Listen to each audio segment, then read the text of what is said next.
poco lo que estructura a la tesis, que sería, primero, el tipo de texto, digamos, de qué se trata, qué tipo de texto es la tesis, o qué tipos de textos, porque en realidad son varios, y principalmente yo me quería centrar en algo que a veces puede llegar a ser un poquitito, difícil no es, pero sí es a veces medio complicado darse cuenta de cuál es la diferencia entre, por ejemplo, lo explicativo y lo argumentativo, y dentro de lo argumentativo, cuáles son los diferentes recursos y los diferentes tipos de argumentación, porque la tesis es, digamos, hablando así muy a grandes rasgos, básicamente un gran texto argumentativo, porque se supone que el objetivo de una tesis o de una tesina es convencer, persuadir a los lectores de que nuestro postulado, lo que nosotros sostenemos como hipótesis y como comprobaciones, son efectivamente correctos, ¿sí? La finalidad del texto argumentativo siempre es persuadir al lector, mediante argumentos, por supuesto, de que nuestra hipótesis, nuestra tesis también se llama en el texto argumentativo, es correcta. Y muchas veces uno como en el armado de la tesis, bueno, recién ustedes mencionaban, no estamos seguras si esto lo estamos planteando bien o no, como que en el fragor de la escritura, uno como que olvida un poco ciertas cuestiones. Entonces, bueno, un poquito quería repasar eso. Además, quería ver, bueno, no es tanto el tiempo del que disponemos, pero aunque sea ver algunas partes que son bastante importantes de la tesis, como son el marco teórico y el estado del arte o estado de la cuestión, de qué se tratan, cuáles son sus diferencias, cuáles son sus características también, y sobre todo porque esas dos grandes partes me llevan a algo que es fundamental en la escritura académica y que es la cuestión de la polifonía.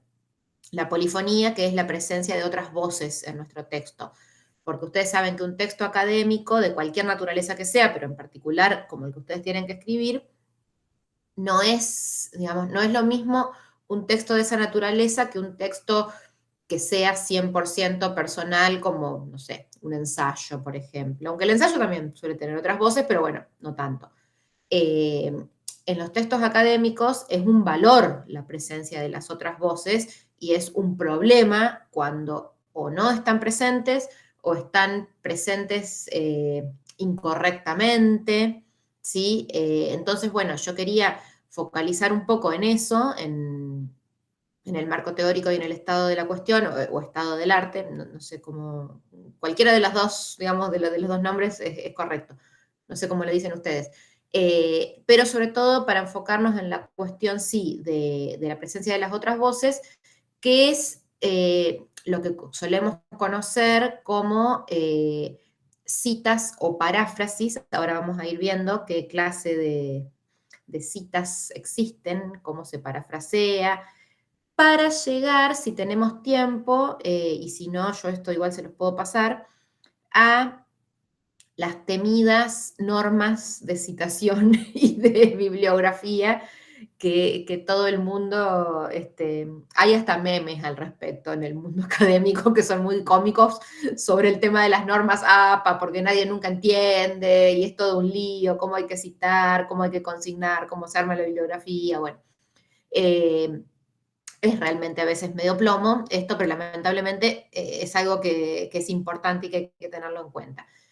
Entonces, bueno, si les parece, yo quiero empezar haciendo una distinción entre los dos tipos de texto que están presentes en una tesis o en una tesina, que son, por un lado, el texto explicativo y por otro lado, el texto argumentativo. Voy a pasar por el explicativo más rápidamente porque me parece el que menos problemas presenta, y después me voy a detener más en el argumentativo. Esperen que quiero ver si puedo verlos a todos juntos. Marcela, ¿vos estás compartiendo pantalla? No, todavía no. Ah, ok, ok. No, no, por eso, porque no estábamos viendo si nos estaban mostrando algo. Ah, no, yo igual les voy a avisar cuando compartan, no se preocupen. Primero Dale. quería ver cuántos eran. No, y aparte, como estoy teniendo, siempre quiero andar. ¿Sabés qué pasa, Ana Clara, también? Hace mucho que no uso el Meet. Dejé de dar clases por Meet y empecé a dar clases por Zoom 100%. Entonces, por eso estoy medio ahí como viendo, bueno, cómo era que se hacía esto, pero no se preocupen que ya lo tengo. Pero no, yo les aviso cuando comparta pantalla a ver si lo ven bien. No, antes quería simplemente hacer una salvedad sobre la diferencia que hay entre el texto explicativo y el texto argumentativo, y ahora sí me voy a centrar después en el argumentativo. La tesina, como yo les decía hace un ratito, es fundamentalmente un gran texto argumentativo debido a su naturaleza, ¿sí? Que es lo que decíamos recién. Tiene un objetivo, ¿sí? Más allá de los objetivos institucionales, que nosotros decimos, bueno, escribimos para recibirnos y conseguir nuestro título y demás, pero el texto en sí tiene un objetivo fundamental que es, repito, la persuasión, ¿sí? Persuadir a nuestro lector, a nuestras lectoras, de que lo que nosotros sostenemos en nuestra tesina es efectivamente correcto. Bueno, para conseguir esa finalidad, nosotros dentro de una tesina tenemos varias partes y no todas van a ser argumentativas. Hay muchas que van a ser explicativas. Lo voy a mencionar muy rápidamente para después pasar a la parte argumentativa. La explicativa, como su nombre lo indica, no tiene ningún misterio, es básicamente una explicación, ¿sí? Entonces, ¿dónde yo tengo que explicar cosas en mi tesis?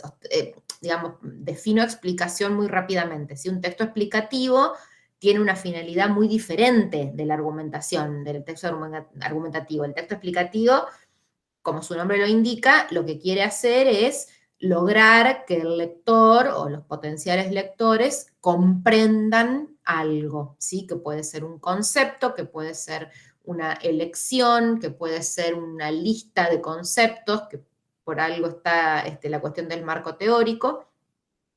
Eso es un texto explicativo. Nosotros contamos con diferentes recursos para lograr esa explicación, pero ¿dónde utilizamos fundamentalmente nosotros la explicación en una tesina? Por ejemplo, en un marco teórico. ¿Por qué? ¿Qué es lo que hacemos nosotros en un marco teórico? Como su nombre lo indica, es utilizar categorías teóricas para realizar nuestro análisis. Esas categorías teóricas pueden, digamos, muchas veces, a ver, voy a reformular porque no siempre sucede lo mismo en las tesinas, pero pueden ser de diversa naturaleza, fundamentalmente dos. Por lo general, son categorías teóricas que nosotros hemos tomado de otras personas, ¿sí? Y con esto voy a volver todo el tiempo a la definición de polifonía, ¿sí? Porque una tesis es básicamente un gran texto polifónico, ¿sí? Nadie escribe una tesis de la nada y esa tesis, una vez que está escrita, viene como a ser un pequeño eslabón más de una infinita cadena, ¿sí? De trabajos académicos que se van relacionando unos con otros. El marco teórico es parte de esa polifonía, una parte importante, porque esas categorías teóricas que yo les decía recién, nosotros solemos tomarlas prestadas, ¿sí? De otras personas que han estudiado antes o el mismo tema que estamos nosotros por abordar, o temas similares, o quizás una porcioncita de un tema que a nosotros nos interesa particularmente y entonces nos sirve esa categoría. Es decir, en el marco teórico lo que nosotros hacemos es tomar esas categorías, pero, y esto es muy importante, nosotros tenemos que definirlas, ¿sí? Y explicar por qué estamos eligiendo esas categorías para nuestro objeto de estudio. Y con esto vuelvo a lo que yo decía sobre la explicación, ¿sí? ¿A qué me refiero con categorías teóricas? Por ejemplo, si yo perdón, voy a hablar de lingüística porque es más, se acerca un poco más a mi área que otras cosas que no quiero patinar y meter la pata. Pero, por ejemplo, si yo estoy escribiendo una tesina relacionada con el uso de diferentes idiolectos en determinados sectores de la ciudad de Rosario, supongamos, estoy inventando en este momento, entonces, yo ahí ya utilicé una categoría que son idiolectos. Bueno, la categoría idiolecto tiene kilómetros de teoría sobre ella e inclusive de puntos de vista que se encuentran, que a veces confrontan. Entonces, esa categoría de idiolecto yo tengo que definirla en mi marco teórico. Yo no puedo después en mi tesina utilizar la palabra idiolecto alegremente sin haberla definido antes. Entonces, en ese marco teórico, yo no solo voy a decir, bueno, yo tomo la definición de idiolecto de fulanita de tal, que en su trabajo tanto la define como esto y aquello, sino que también voy a explicar por qué a mí me resulta útil esa categoría en esa terminología particular. Lo mismo voy a hacer con todas las otras categorías que yo vaya a utilizar. Muchas veces puede pasar, no es tan común, pero sucede, puede llegar a suceder, que, dada la particularidad de nuestro objeto de estudio, o porque es muy nuevo, o porque no hay tanta bibliografía teórica al respecto, o porque hacemos un cruce que quizás es bastante original, puede pasar también, no encontramos las categorías que nos vengan, que nos cierren bien para analizar ese objeto de estudio, o por lo menos no todas. Entonces ocurre, y esto es perfectamente factible, que nosotros mismos creemos una categoría teórica para analizar ese objeto, que puede ser la combinación de dos, ¿sí? Que leímos acá y leímos allá, o puede ser la adaptación, ¿sí? Nosotros decimos, bueno, X utiliza la categoría para analizar Y, pero nosotros vamos a adaptarla un poco y vamos a analizar Z, ¿sí? Todas esas cuestiones, esas salvedades, nosotros las vamos a explicar en el marco teórico. Entonces, como les decía recién, el marco teórico tiene digamos, una gran parte de texto explicativo, casi descriptivo, les diría, ¿sí? Donde nosotros retomamos esas otras voces y decimos, bueno, la categoría tanto, la define tal, la utiliza tal para esto. También vamos a explicar por qué nos interesan a nosotros y ahora me voy a la parte argumentativa, vamos a argumentar por qué es pertinente que nosotros utilicemos esas categorías. Y ahí sí entra la argumentación en juego. ¿Por qué? No es que nadie vaya a cuestionar nada, pero muchas veces, si hay alguien que es especialista en el área, podría decir, bueno, ¿por qué se les ocurrió utilizar esta categoría que poco tiene que ver con su objeto de estudio? Entonces uno tiene que estar preparado, sobre todo en el texto, para decir, bueno, sí, si bien esta categoría tiene poco que ver con el objeto de estudio, nosotros encontramos este punto en común y este punto, o decidimos modificar esto otro para poder adaptarla. Es decir, no solo hay que explicar, sino que también hay que llegar a poder argumentar y convencer de que nuestra elección, en este caso, es acertada. Yo ahora sí les voy a compartir pantalla. Esperen que quiero ver si me sale. Un segundo.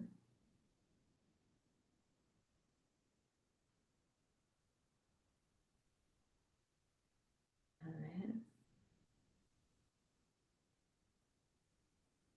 Bien, denme un segundito. ¿Están viendo en sus pantallas un texto que dice argumentación simple, compleja, secuencial y dialéctica? Sí, se ve bien. ¿Sí? Ah, perfecto. Bueno, entonces, este documento yo después se los puedo pasar, pero es solamente para mostrarles algunas cuestiones. Bueno, concepto, esto es lo que acabo de decir, ¿sí? Que el texto argumentativo lo que quiere hacer es convencer o persuadir, pero vámonos acá, esto es lo que yo les quería mostrar. La argumentación tiene dos posibilidades, vamos a decir así. La argumentación simple y la argumentación compleja. La argumentación simple, que nosotros prácticamente no la vamos a ver en una tesina porque es bastante básica, es cuando postula una sola tesis. Cuando yo digo tesis, me refiero a lo que se está argumentando. Dentro del texto argumentativo, la tesis es lo que se quiere defender, ¿sí? El concepto que se quiere defender, de lo cual se quiere convencer.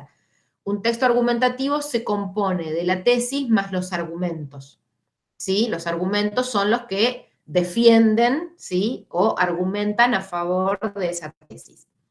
La argumentación simple, entonces, tiene una sola tesis, pero la compleja, que es la que nosotros vamos a utilizar, presenta 2 o más tesis, cada una con sus respectivos argumentos. ¿Qué significa esto? Entonces, nosotros a lo largo de una tesina, como la que ustedes tienen que escribir, vamos a estar en presencia de un montón de pequeñas tesis, es decir, de un montón de pequeñas afirmaciones, a veces no tan pequeñas, que nosotros debemos argumentar. Esa argumentación, voy a ir acá porque esto es lo que yo quería mostrarles hoy. Esa argumentación puede ser de variada naturaleza. Puede ser secuencial o puede ser dialéctica. La argumentación secuencial es la más fácil, pero a su vez la menos efectiva. La argumentación dialéctica, que es la que nos interesa a nosotros hoy, es la más compleja. La argumentación secuencial, estoy leyendo acá textualmente, es aquella en la que se acumulan una serie de argumentos en forma progresiva a favor de la tesis. ¿Qué quiere decir esto? Que la argumentación secuencial lo que hace es presentar argumentos a favor del punto de vista nuestro, ¿sí? Del punto de vista del autor, defendiendo esa tesis o esas tesis, esas afirmaciones que nosotros estamos sosteniendo a lo largo de nuestro escrito. Les decía que la argumentación secuencial suele ser la menos efectiva, no porque sea poco efectiva en sí misma, sino porque es como la más sencilla, ¿sí? Lo único que hacemos es presentar argumentos a favor de nuestra tesis. Pero esta es la que a nosotros nos importa porque es la que suele aparecer en las tesinas y en las tesis y en las monografías, es la argumentación dialéctica. La argumentación dialéctica, como lo dice acá el texto, resalta el carácter dialógico y polémico de toda argumentación. ¿Qué significa que sea algo polémico? Dejo de compartir un segundo y explico algo. Vieron que está muy de moda la palabra polémica, últimamente por todas partes aparece como, polémica, polémicas declaraciones de fulanita de tal, polémica no sé, en el programa de televisión porque alguien le robó el novio a otra persona, bueno, y todas esas son todas polémicas. Es decir, se usa la palabra polémica como sinónimo de escándalo. Y en realidad, digamos, si bien de las derivas lingüísticas uno no se puede hacer mucho, el sentido original de la palabra polémica no tiene tanto que ver con lo escandaloso, sino simplemente con la presencia de opiniones opuestas. Eso es una polémica, ¿sí? La argumentación polémica, entonces, como su nombre lo indica, es simplemente la presencia de puntos de vista opuestos. Yo cuando explico argumentación polémica siempre cito, bueno, acá es toda gente muy joven, salvo, no sé, Ana Clara, vos capaz que sos más de mi edad y te acordás de ese programa bastante nefasto, pero que tenía el nombre original de la palabra polémica, que es Polémica en el Bar, que era un programa donde se juntaba un grupo de señores a hablar de cosas. El programa dejaba mucho que desear, a veces era interesante, pero sí tenía el sentido original de la palabra polémica, porque no había básicamente escándalo en el programa. Lo que hacían era juntarse alrededor de una mesa a debatir, básicamente. Es decir, el sentido original de lo polémico. Bueno, acá con la argumentación polémica sucede lo mismo. Vuelvo a compartir. A ver.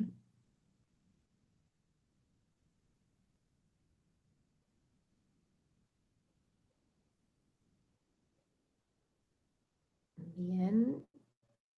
Ahí está. Bueno, entonces, les decía, la argumentación dialéctica o polémica, entonces, lo que hace es introducir posturas contrarias a la de la tesis que el autor defiende. Es decir, estoy leyendo textualmente de acá. el mismo autor se interesa por mostrar otros puntos de vista acerca del tema, de manera que contrapone su propia postura, tesis propuesta, es decir, la afirmación que queremos defender, con otras posturas opuestas, tesis y argumentos adversos, para refutarlos y concluir reforzando su propia postura.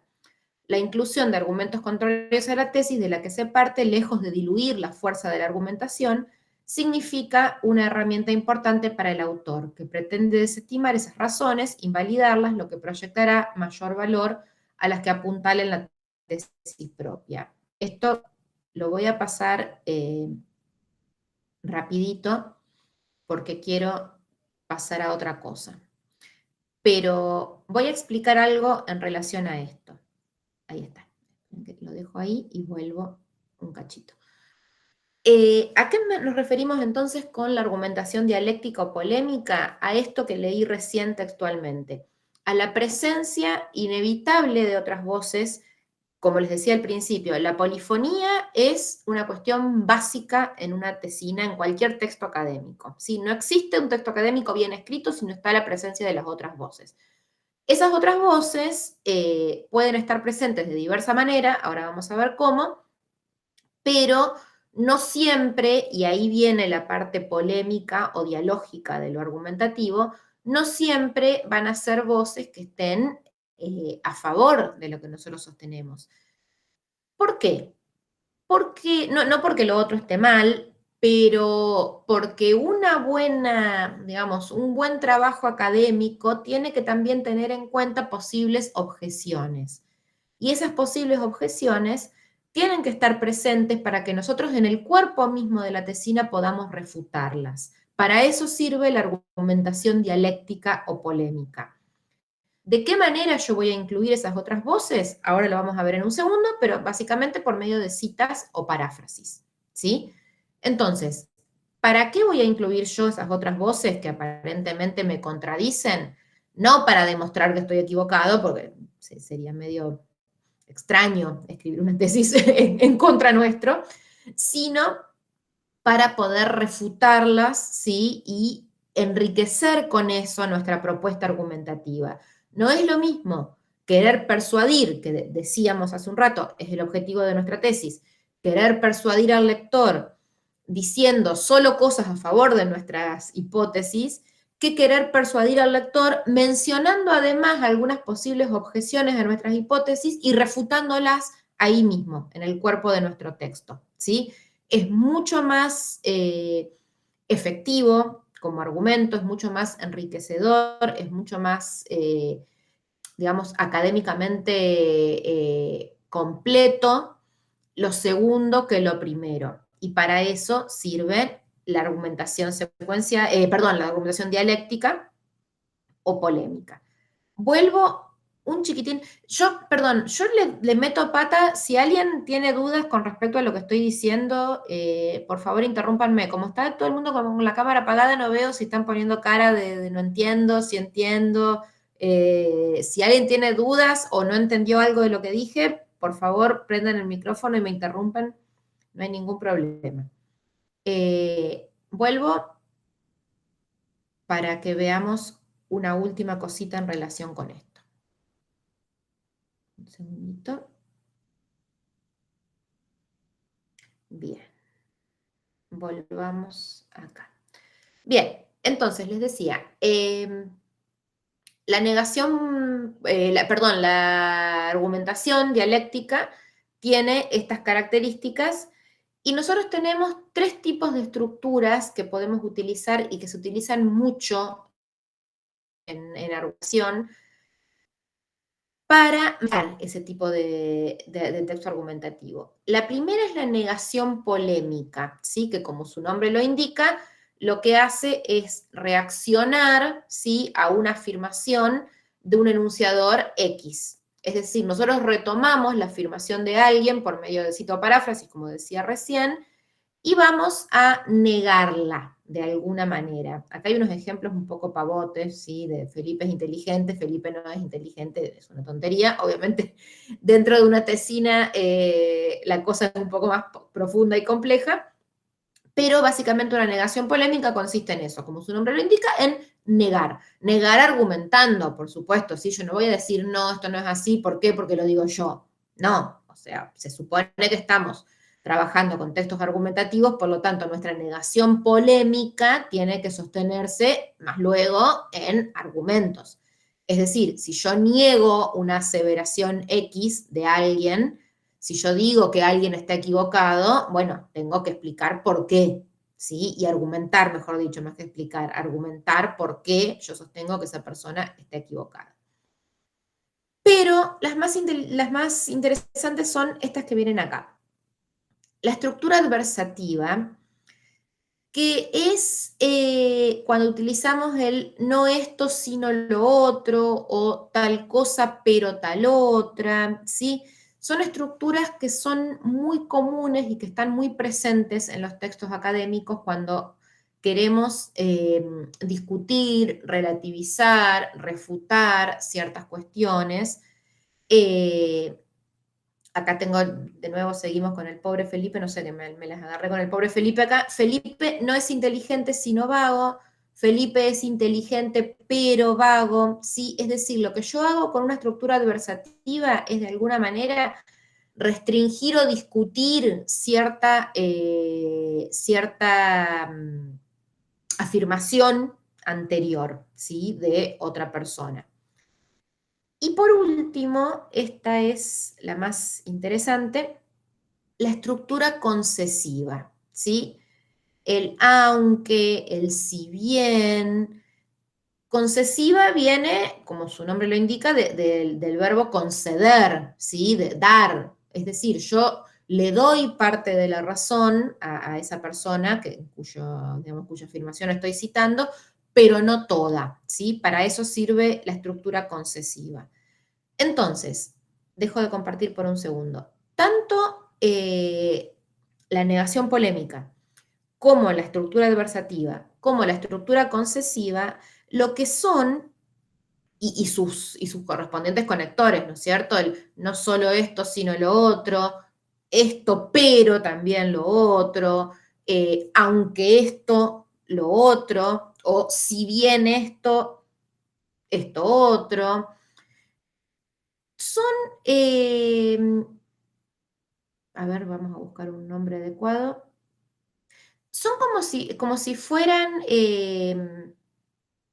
armazones, por decirlo de alguna manera, armazones lingüísticos, que yo puedo utilizar para plasmar las ideas que yo tengo en el texto, porque muchas veces, no sé si a ustedes, quienes estén más o menos avanzados quizás en la escritura, les estará pasando o pueden compartir su experiencia, no es tan difícil, digamos, organizarnos en cuanto a nuestras ideas. ¿Qué quiero decir? No es tan difícil detectar en qué queremos trabajar, cuál va a ser nuestro objeto de estudio, qué queremos demostrar. Es decir, como que eso una vez que nos ponemos así en marcha, ya nos va saliendo, sobre todo cuando trabajamos con otra persona, es como que lo vamos armando y ya nos va saliendo un poco fácil. Y el problema se nos presenta cuando nos queremos poner a escribir, ¿sí? Porque queremos, o sea, todo eso que nosotros planificamos, recopilamos, investigamos, ordenamos, jerarquizamos, además queremos que quede escrito, que se entienda bien, ¿sí? Porque para eso justamente es una tesis escrita y no una exposición oral, por ejemplo. Entonces, este tipo de estructuras y sus conectores conviene tenerlas presentes a la hora de la escritura para poder estructurar un texto que sea dos cosas que para mí son fundamentales en todo texto, pero acá sobre todo en los textos académicos son más que fundamentales, o sea, son una condición sine qua non, y es que sean cohesivos y coherentes. Cohesivos, yo esto, quienes estuvieron en el taller anterior, y bueno, y la pobre Ana Clara que ya ha estado en mis otros talleres, yo repito cohesivo y coherente como si fuera un mantra ahí ya, pero porque realmente capaz que hay una investigación que es maravillosa y naufraga y fracasa porque se presenta de manera incoherente o poco cohesiva. Y eso no es un problema de la investigación, es un problema de la escritura. Entonces, por eso yo insisto siempre con esta cuestión de la cohesión y la coherencia. ¿A qué me refiero? Cohesión, ¿sí? Es justamente, ustedes saben que un párrafo se estructura, un texto, perdón, se estructura en diferentes párrafos. La cohesión de un texto es esa unión que hay entre párrafos, ¿sí? Un párrafo con el que le precede y el que le sucede, ¿sí? Tiene que ser cohesivo. Es decir, dicho de otra manera, el lector que lee un texto cohesivo siente que es llevado, ¿sí?, a través de ese texto de una manera natural, ¿sí? La lectura no tiene sobresaltos.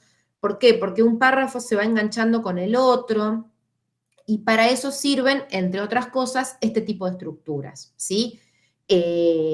¿Por qué? Porque yo presento mis ideas relacionadas, ¿sí? Yo presento una cita y después la discusión de esa cita, pero esas dos cosas no están separadas, están unidas.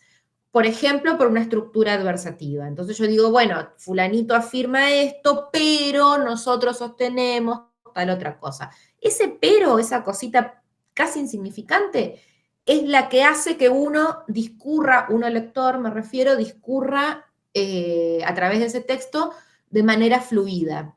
Yo un poco odio la palabra fluir porque me parece que se usa de una manera muy liviana, pero en este caso está bien, ¿sí? Esa es la idea, digamos, que uno vaya fluyendo por el texto sin sobresaltos, sin tener que estar, por ejemplo, un buen texto cohesivo, en un buen texto cohesivo, el lector no tiene que estar volviendo para atrás porque perdió el hilo. Vieron que a veces a todos nos habrá pasado leyendo que de repente uno dice, pero ¿y de qué está hablando acá? Entonces hay que volver 3 o 4 párrafos, ¿sí? Para releer. Bueno, en un buen texto, en un texto que tiene una cohesión como corresponde, eso no debería suceder, ¿sí? Porque las ideas se van engarzando progresivamente, así sean ideas opuestas, como veíamos recién, no importa, ¿sí? Se van engarzando, ¿sí? Para que uno vaya avanzando a través de ellas. Entonces, para eso, entre otras cosas, sirven este tipo de estructuras. Eso en cuanto a la cohesión. Y por otro lado, lo que nunca hay que olvidar también en cuanto a la coherencia. Así como la cohesión es la unión de todos los párrafos, la coherencia es la relación que tienen que tener todos esos párrafos con la idea central del capítulo, del texto, ¿sí? Cuando hay un texto que es incoherente es, por ejemplo, cuando es contradictorio, ¿sí? Cuando se afirma una cosa al principio del capítulo 2 y después resulta que en el capítulo 3 me vienen a demostrar lo contrario, ¿sí? Bueno, muchas veces, insisto, no es culpa de la investigación. Quizás la investigación, los resultados, todo está súper bien, sino que simplemente se debe a problemas de escritura, ¿sí? Esa aparente incoherencia del texto en realidad es un problema de la escritura. Entonces, por eso siempre conviene tener bien en claro algunas cuestiones relacionadas con la escritura. Bien, hasta acá, ¿alguna duda, alguna pregunta, algún comentario? ¿Alguien, estas estructuras les suenan? Capaz que, obviamente todas las usamos, ¿sí? Sin darnos cuenta de qué se tratan, ¿sí? Pero las usamos, ¿sí? Nadie, digamos, no les estoy mostrando nada, ninguna revelación. Pero, el tema está en tratar de usarlas bien, y sobre todo cuando corresponde, ¿sí? Porque a veces también, insisto, quizás uno quiso demostrar algo y por un problema de escritura termina demostrando lo contrario de lo que en realidad quería argumentar.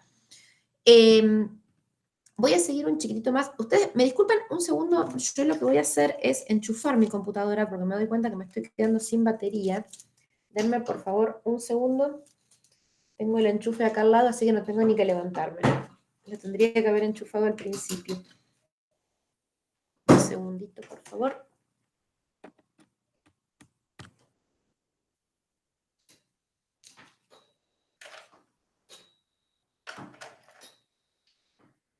Bien, ahora sí.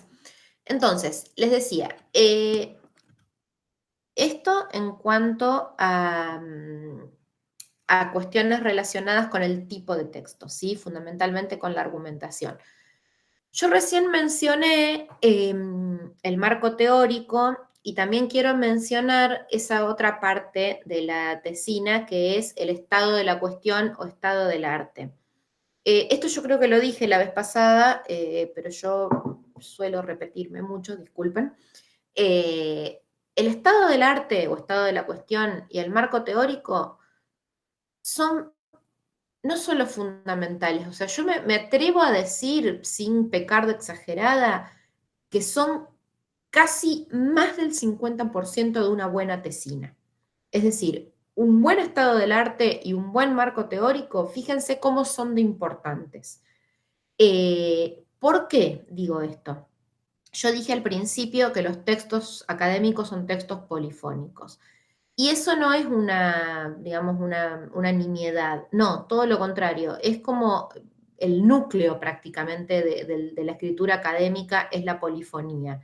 Entonces, más allá de que nosotros obviamente nos preocupamos por encontrar un tema primero que nos interese, después, bueno, que esté bien abordado, si encima logramos que sea algo original, mejor todavía.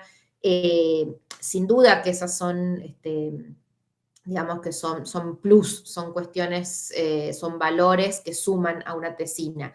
Pero todo eso que es muy lindo, si no tiene un buen respaldo teórico y metodológico y de lecturas previas, no es un texto académico. Puede ser un embrión de una muy linda investigación, pero no es una tesis ni es una tesina. Entonces, esto suena así como súper tajante, pero yo siempre insisto en esto porque muchas veces al querer emprender la escritura de un texto académico, pareciera como que digamos, el estado de la cuestión y el marco teórico se toman como si fuera una introducción, ¿sí? Como hay, bueno, 2 páginas de esto, 1 página y media de esto, y después sí me pongo a escribir la tesis. Y no, eso es la tesis. Tan es la tesis que, insisto, yo creo que es más del 50% de una buena tesis, ¿sí? Un buen marco teórico y un buen estado de la cuestión.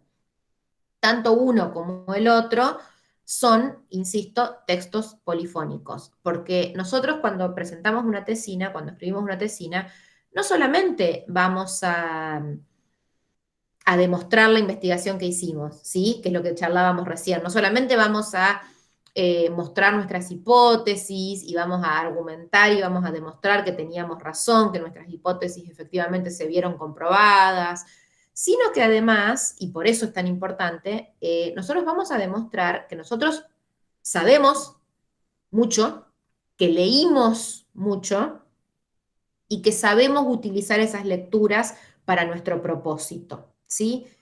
Esas 3 cosas también son el objetivo de la tesis. ¿Sí? En una tesis yo no solamente tengo que probar una hipótesis, de ninguna manera. Además, yo tengo que demostrar que yo leí y que yo tengo la capacidad de utilizar esa bibliografía, ¿sí? De manera crítica, punto número 1, relacional, muy importante, ¿sí? Que yo puedo relacionar autores, relacionar teorías, y aplicable, punto número 3, que es lo que vamos a hacer con nuestro propio objeto de estudio. Entonces, en el marco teórico, decíamos hace un ratito, lo que yo hago es explicar, argumentar un poco, pero sobre todo explicar cuáles son las categorías teóricas que yo voy a utilizar, ¿sí? ¿De dónde las saqué? Ahí demuestro todo lo que yo he leído. Y en el estado del arte o estado de la cuestión, que a veces se mezclan, se confunden, pero no son lo mismo, son 2 cosas por separado, en el estado del arte o estado de la cuestión, lo que yo hago es consignar estudios previos, por eso se llama estado de la cuestión o estado del arte, sobre mi objeto de estudio o sobre temas parecidos. Si mi objeto de estudio es una cosa súper original, ¿sí? También el estado del arte puede ser la consignación de estudios previos sobre temas parecidos. ¿Pero por qué? ¿Por qué es tan importante el estado del arte? Porque yo, como dije recién, como los textos académicos son textos polifónicos que se enganchan en una larga cadena, yo no puedo escribir una tesina como si nadie nunca hubiera escrito antes, ¿sí? Entonces yo tengo que demostrar en ese estado del arte que yo leí y yo conozco lo que se ha escrito sobre el tema.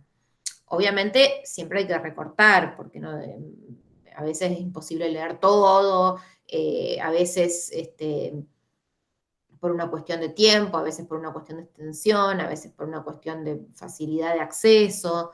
Entonces tratamos de recortar, pero el estado del arte tiene que demostrar que nosotros hemos leído sobre el tema y que conocemos eso que se ha escrito sobre el tema antes que nosotros, porque si no fuera así, lo que corremos el riesgo es de presentar un texto como si estuviéramos descubriendo la pólvora, cuando en realidad ya hubo gente que escribió sobre eso y que ya demostró largamente X cosa, ¿sí? Y nosotros lo presentamos como, ay, miren lo que me acabo de dar cuenta, ¿sí? Entonces, bueno, por eso es tan importante el estado del arte. Tanto uno como el otro, el estado del arte y el marco teórico, utilizan, como les decía recién yo, la polifonía de voces. Y eso es lo que quiero, en lo que me voy a detener un chiquitín. Esperen que voy a compartir pantalla otra vez. A ver si logro que esto salga bien. ¿Cómo se hacía esto? A ver. ¿Están viendo una diapositiva ahí en sus pantallas que dice textos académicos, textos polifónicos? Sí, sí se ve. ¿Sí? Ok, Se ve, perfecto, genial. Bueno, voy a seguir entonces un chiquitín. Entonces, les decía recién, ¿sí? La polifonía, como su nombre lo indica, es la multiplicidad de voces. En los textos académicos, nosotros vemos la polifonía permanentemente en todas estas pequeñas cuestiones. En la construcción del conocimiento basada en lecturas previas, que es lo que yo decía recién, ¿sí? Yo no saco el conocimiento de la nada, yo tengo que demostrar cuáles han sido mis lecturas previas y a partir de esas lecturas, es como cualquier andamiaje de cualquier edificio, ¿sí? Se supone que se apoya sobre algo, no sobre la nada. Entonces, yo demuestro, ¿sí? Esas lecturas mediante la presencia de esas lecturas en mi propio texto. En diálogo con otros autores, acuerdos o discrepancias, las discrepancias también, lo decíamos recién cuando hablábamos de la argumentación polémica, ¿sí? Mi texto necesariamente es un texto dialógico, todo texto académico es un texto dialógico. Si un texto académico no dialoga con otros, está mal, ¿sí? No existe la publicación atomizada, todos venimos de lecturas y vamos hacia otras lecturas y nuestro texto también se sumará, ¿sí? Como lectura para otras cosas posteriores. Entonces, es como una especie de diálogo permanente.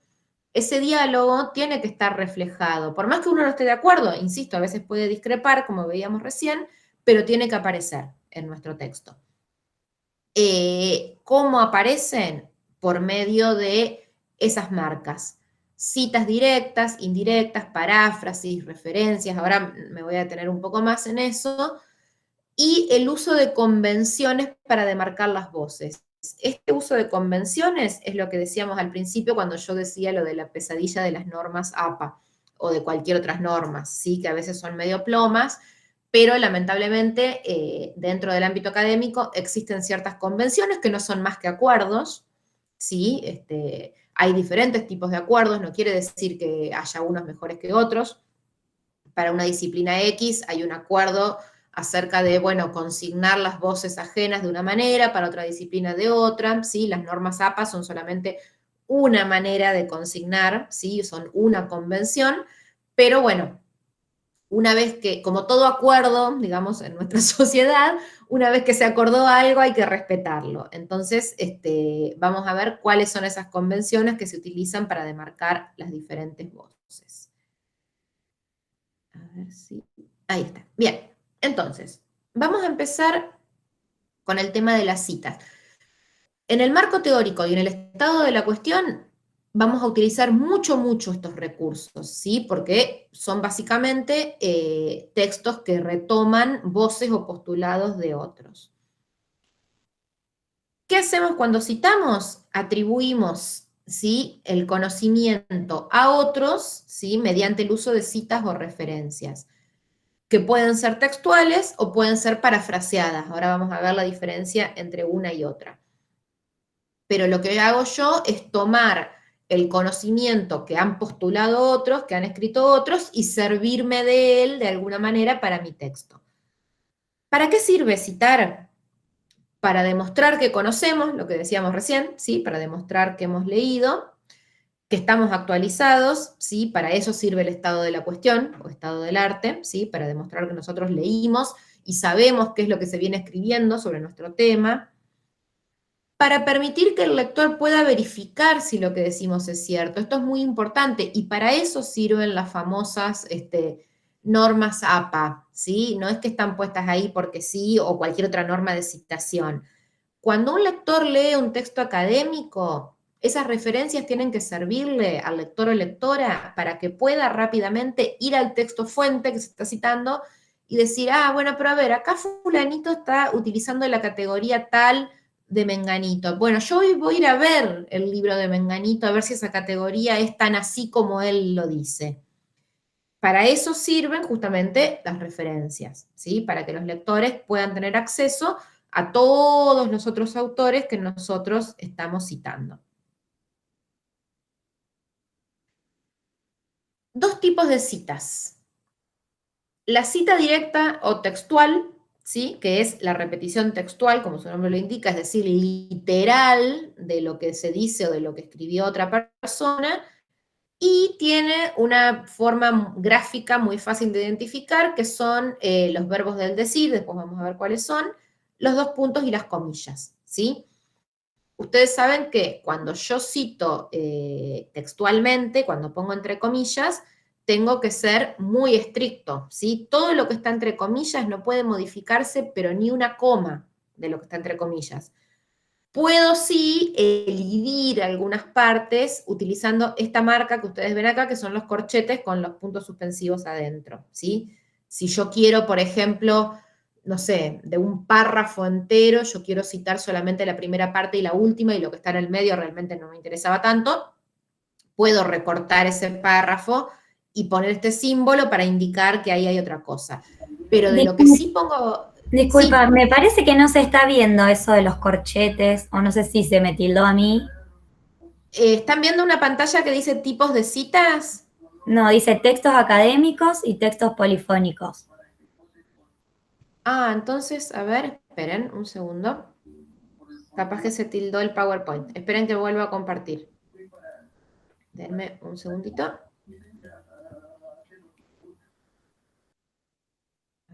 A ver. Un segundo. Entonces capaz que tampoco vieron lo anterior. A ver, un segundito. Esto que dice ¿por qué citamos? ¿Lo están viendo? Sí, eso sí. Bien. Ahora tipos de También. citas. Sí. Bueno, acá estaba hoy. Esperen que... Y a ver si hago una presentación. Esperen. ¿Ahí están viendo la presentación o siguen viendo lo anterior? No, ahí se ve. Se ve bien. Citamos. Está. Ah, ok. Perfecto. ¿Ahí están en tipos de citas? Sí, ahí sí. Perfecto. Bien, bueno, genial. Entonces, esto es lo que yo les decía, este simbolito que ven acá, ¿sí? De los corchetes con los puntos suspensivos, ¿sí? ¿Eso se ve? Sí, sí. Sí, perfecto. Bueno, sigo. Yo esto, porque capaz que estoy haciendo algo mal, yo voy a ir pasando las diapositivas acá. Si ustedes, ahora les aviso cuando pase la próxima y me dicen si se ve bien o no, ¿sí? Les decía entonces, la cita directa, ¿sí? Tiene esa cuestión textual, ¿sí? Lo que se pone entre comillas tiene que ser tal cual el original, salvo lo único que se puede hacer es recortar una parte y poner este símbolo de los corchetes con los puntos suspensivos. Pero lo que sí se pone tiene que estar tal cual, ¿sí? No puede tener ningún tipo de diferencia. Es decir, si en el original hay cursiva, yo lo tengo que poner en cursiva. Si en el original hay un subrayado, lo tengo que poner en subrayado, ¿sí? Es decir, tengo que respetar a rajatabla el texto original. Si yo quiero agregar algún resaltado propio o algún subrayado propio a una cita textual, tengo que aclarar, ¿sí? Por ejemplo, imaginemos que yo estoy citando un fragmento textual, es decir, entre comillas, pero a mí me interesa que el lector le preste atención a una cosa en particular de ese fragmento, entonces digo, bueno, lo voy a resaltar en negritas. Bueno, tengo que aclarar que el resaltado es mío, ¿sí? Eso se aclara a pie de página, que no está en el original, el resaltado. Es decir, cualquier modificación que yo haga, lo tengo que aclarar. Distinto es cuando yo reformulo o parafraseo lo que dijo otro, porque ahí tengo más libertad. Si bien tengo que seguir citando la fuente, porque por más que yo esté reformulando, la idea no es mía, ¿sí? Esto, ojo, porque muchas veces, esto yo lo veo todo el tiempo en tesis y tesinas, uno cree que porque está reformulando puede no citar, no mencionar el autor. No, eso es plagio, ¿sí? Cuando la idea es ajena, por mucho que yo reformule, la idea no se me ocurrió a mí, ¿sí? Entonces yo tengo que decir de quién es esa idea, por más que las palabras sean absolutamente diferentes de las originales.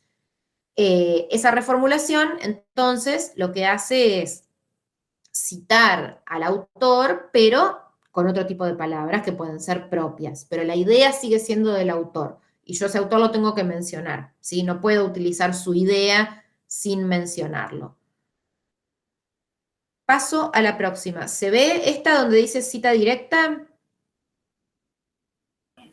Sí, sí, se ve. ¿Sí? Genial. Bien. Entonces, acá tenemos un ejemplo, entonces, de una cita directa o textual, como decíamos recién, ¿sí? Un ejemplo de un texto que cita a Rousseau. Esta igualdad es proporcionada por el dinero, 2 puntos. Cita de Rousseau, textual, y entre paréntesis, el apellido, el año y la página, ¿sí? Esta es una forma de, las normas APA citan así, ¿sí? Autor, año, página. A veces el año puede no estar, ¿sí? Y es solamente autor, página, ¿sí? O autor, año, también, eso va variando. Pero el autor tiene que figurar, porque es una cita textual. Una pregunta, a ver si alguien me puede responder esto, porque justo en este ejemplo no aparecen las comillas. ¿Por qué no hay comillas acá si dijimos que era una cita textual? ¿Alguien se anima a responder esa pregunta? ¿Qué opinan?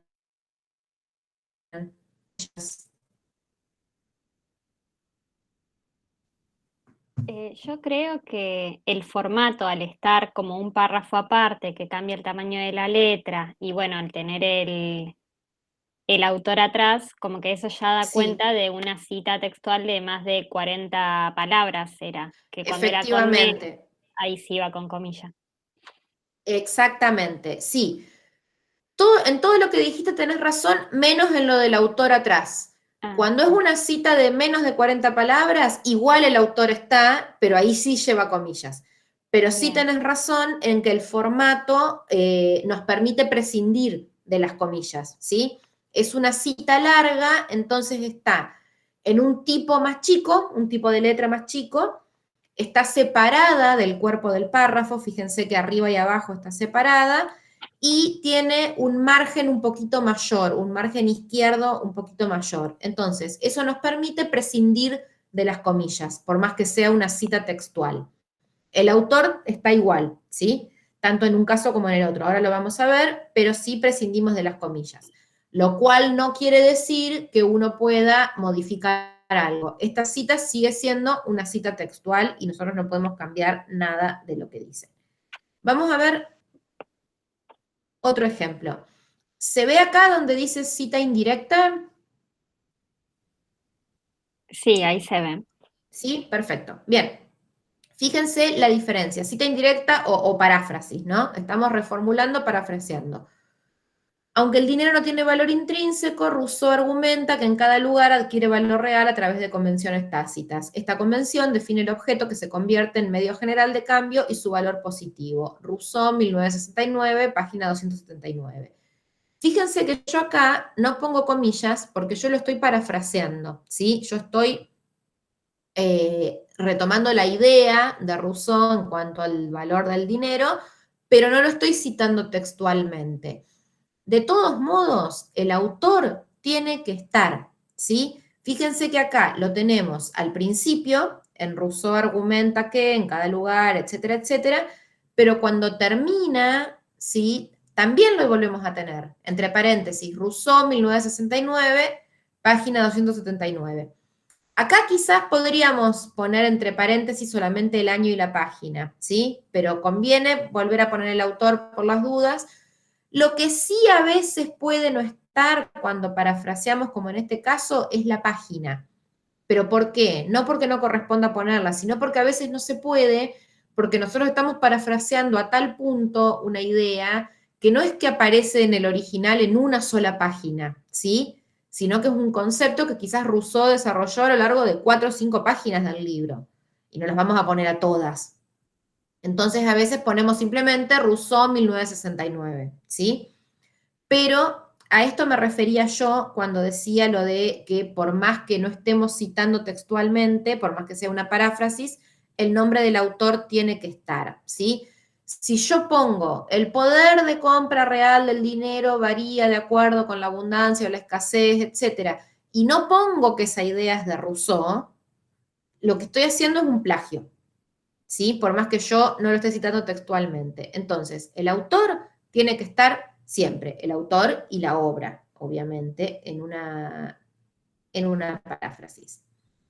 Vamos a los dos tipos de citas. ¿Se ve esto? Donde dice tipos de citas, cita no integrada y cita integrada. Sí. Sí, sí. ¿Sí? Ok. Perdón que ahora les voy a preguntar cada vez que pase de pantalla por las dudas. Así que perdón que pregunte. Cuando yo tengo citas, sobre todo citas textuales, tengo dos maneras de introducirlas en mi texto. No integrada, que significa que yo al autor lo voy a mencionar solamente en el paréntesis final o en la nota al pie, si estuviéramos utilizando ese otro sistema de notas al pie, ¿sí? Puede estar al final o dentro de la oración con la referencia bibliográfica completa o en una nota al pie de página, como decíamos, si estuviéramos utilizando esa otra manera. Ahora les voy a mostrar un ejemplo de la cita no integrada. En cambio, la cita integrada es mucho más fluida, vuelvo a esa palabra por más que no me gusta, porque es como si fuera parte del texto, ¿sí? Y la referencia aparece después entre paréntesis. Les voy a mostrar un ejemplo de cada uno. Fíjense acá el ejemplo de cita integrada. ¿Lo llegan a ver? Donde dice, aunque el dinero no tiene valor intrínseco, Rousseau argumenta, etc. Sí, sí, se ve. ¿Sí? Perfecto. Bien. Sí. Bueno, ese es un ejemplo de cita integrada. Fíjense que es como si fuera parte de mi propio texto, ¿sí? Rousseau argumenta que en cada lugar adquiere valor real a través de convenciones tácitas, esta convención define el objeto, bla, bla, bla, bla, bla, bla, y pongo los datos bibliográficos al final, ¿sí? Como veíamos recién. Esa cita está integrada en el cuerpo de mi texto. Una cita no integrada, por ejemplo, sería esta. Pero esto se ha olvidado en la sociedad monetaria en la que el dinero está ligado al deseo de dinero, al deseo de un poder general sobre la riqueza, en la que se lo desea porque permite comprar lo que se apetezca, aún lo que no existe.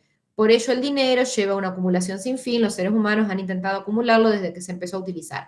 Entre paréntesis, Ibid, este Ibid es Rousseau, obviamente, lo que pasa que no lo vamos a repetir todo el tiempo, página 344. Presten atención, por favor, a lo que está antes del paréntesis.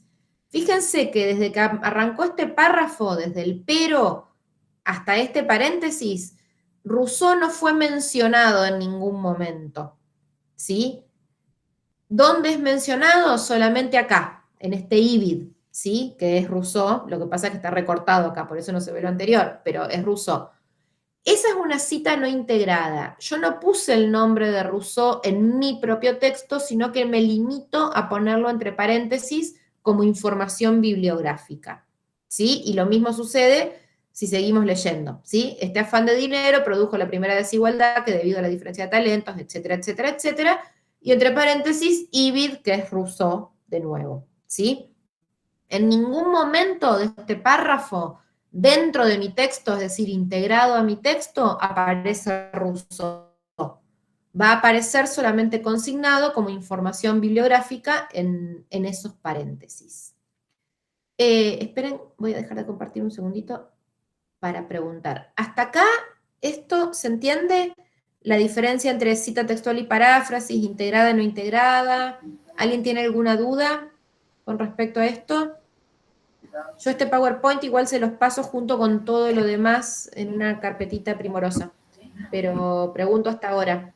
Perdón, voy a hacer una Sí. consulta. En el caso Sí, sí. así de cuando, digamos, hacemos la cita, o sea, al lado, entre paréntesis, ponemos el autor, ¿se usa igual que cuando es al pie de página, ibidem, obsid y todo eso? Sí, lo mismo. Viste que fíjate el ejemplo que yo les mostraba recién, que Sí. aparece un ibidem que en realidad es Rousseau. Claro. Que fue citado, que fue mencionado más arriba. Claro, Sí, se usa sí, el eso. mismo mecanismo, digamos, que si estaría al pie de página. Sí, para no repetir.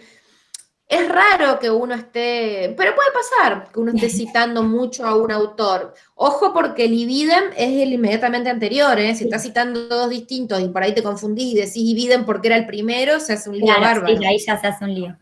Claro, tiene que ser el inmediatamente anterior.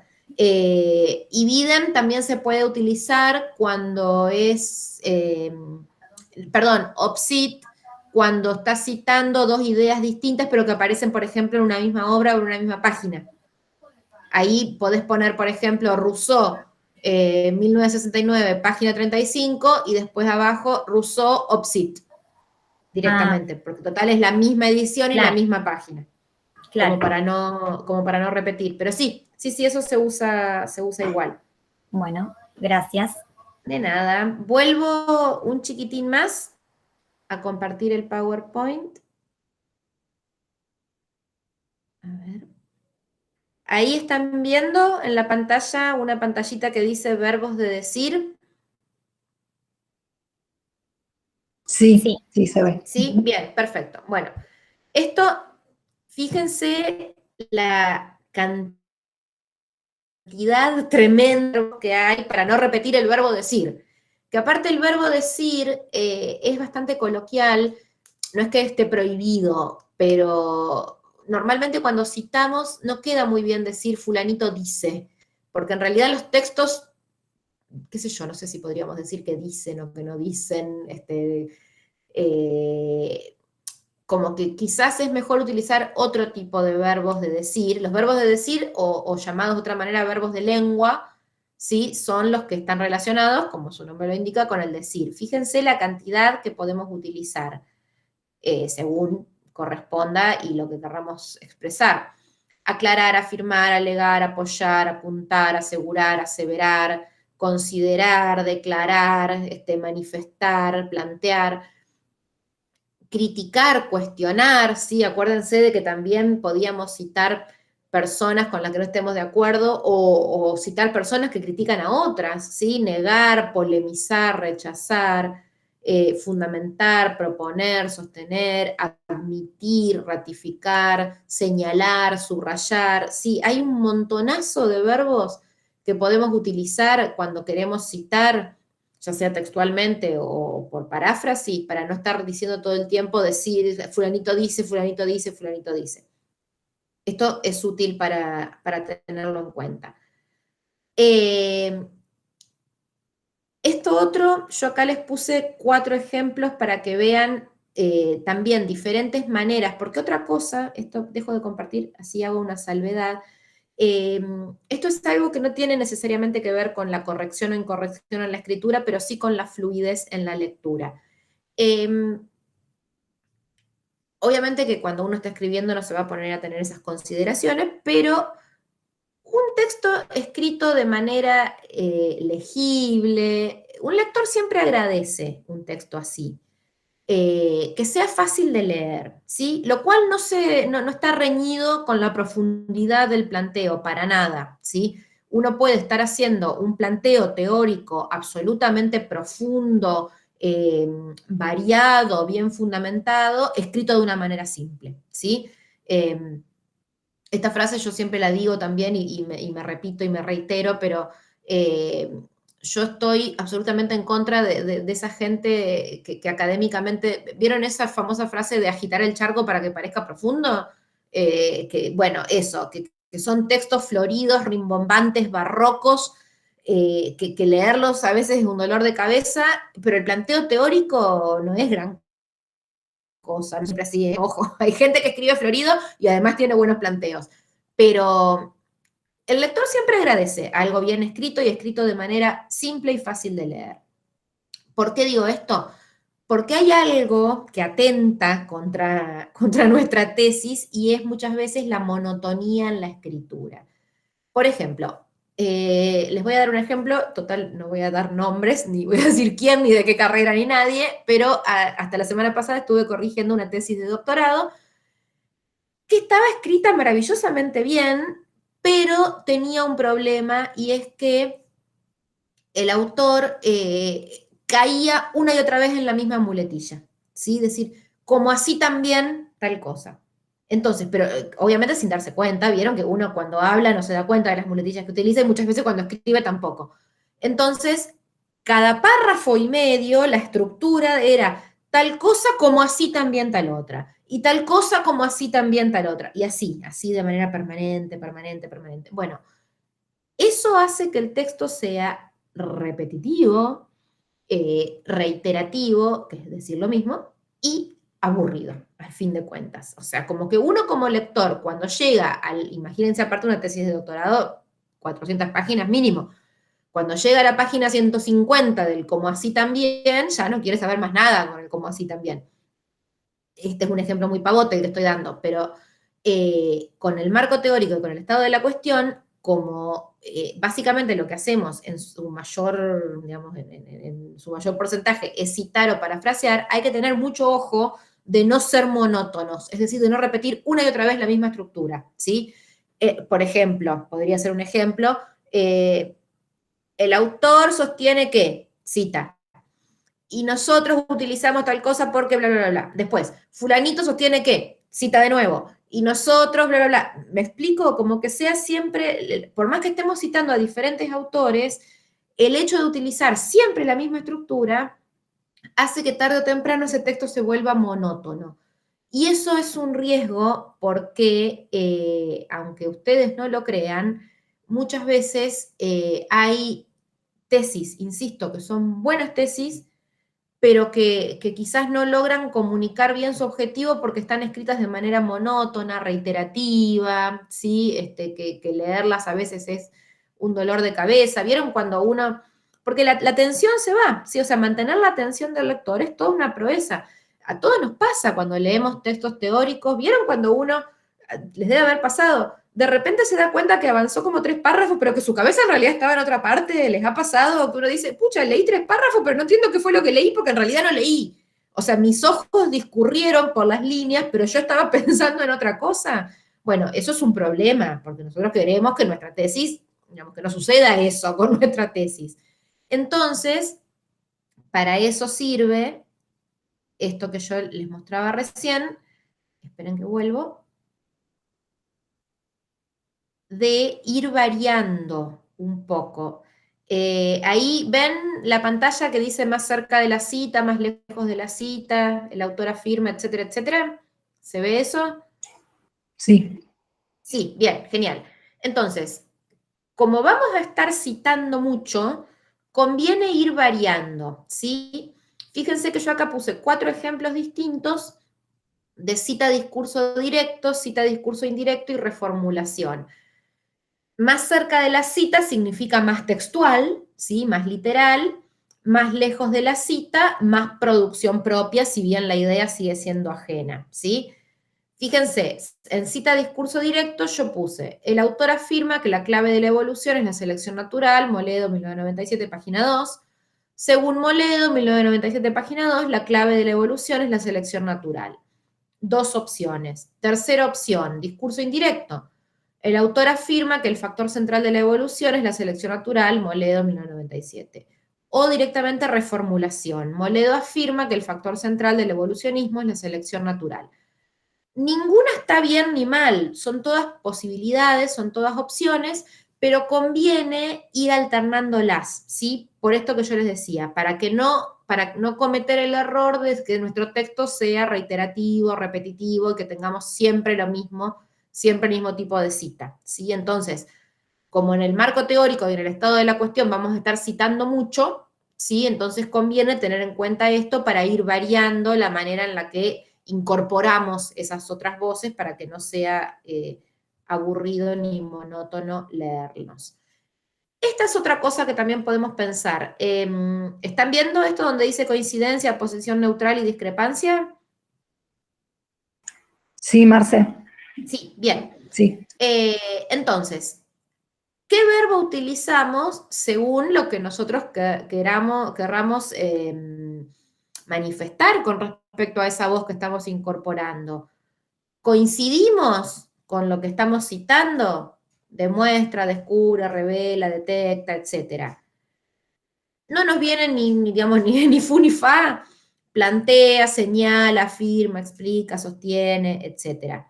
Discrepamos con el autor, confunde, olvida, pasa por alto. Fíjense qué cantidad de opciones, digamos qué abanico amplio de opciones tenemos para incorporar otras voces manifestando nuestra postura, discutiendo, coincidiendo, ¿sí? Sin caer todo el tiempo en fulanito sostiene que, ¿sí? Podemos utilizar estas variantes.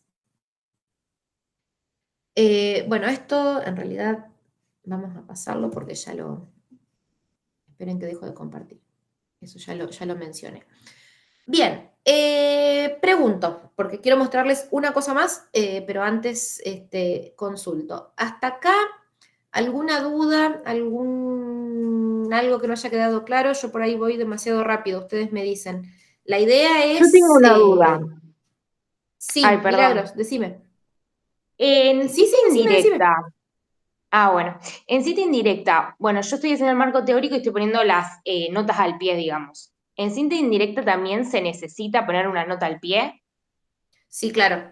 Sí, Bien. siempre. Por lo que yo te decía hoy más temprano, ¿sí? Porque no importa que sea indirecta, es una cita, ¿sí? Eso no se te ocurrió a vos sola. Esa idea es de otra persona. Entonces vos Claro, tenés que decir de quién es y de dónde la sacaste, claro. Si ¿sí? bien yo pongo según tal autor, tal cosa, y lo parafraseo, tengo que poner igual de dónde lo La saqué. información, sí, Bien. siempre, porque no es solo tal autor, sobre todo, primero, por dos puntos muy principales. Al autor ya lo estás mencionando, con lo cual no es que lo estás plagiando impunemente, pero primero, acordate de que una de las funciones de la tesis o de la tesina es demostrar que vos leíste. Entonces vos tenés que citar la obra, no solamente el autor, ¿sí? Porque vos decís, bueno, según tal autor, pero yo te puedo decir, bueno, pero tal autor escribió un montón, ¿y dónde está eso que vos estás citando, por más que sea una paráfrasis de tal autor? Eso para empezar. Y segundo, porque acordate que todo documento académico tiene que posibilitarle al lector la opción de que vaya a la fuente. Entonces vos tenés que darle esa información. Perfecto. Bárbaro, gracias. De nada, por más que después lo agregues en la bibliografía, porque en la bibliografía final obviamente que eso va a estar, pero Claro. según, no importa, igual en el cuerpo del texto, o bueno, si vos estás utilizando el sistema de notas a pie de página, pero tiene que estar, ¿sí? Porque cuando uno está leyendo, digamos, no es necesario tener que irse a la bibliografía para ver. Después sí, todos vamos a la bibliografía para ver bien de qué se trata, pero aunque sea en el cuerpo del texto, tiene que estar.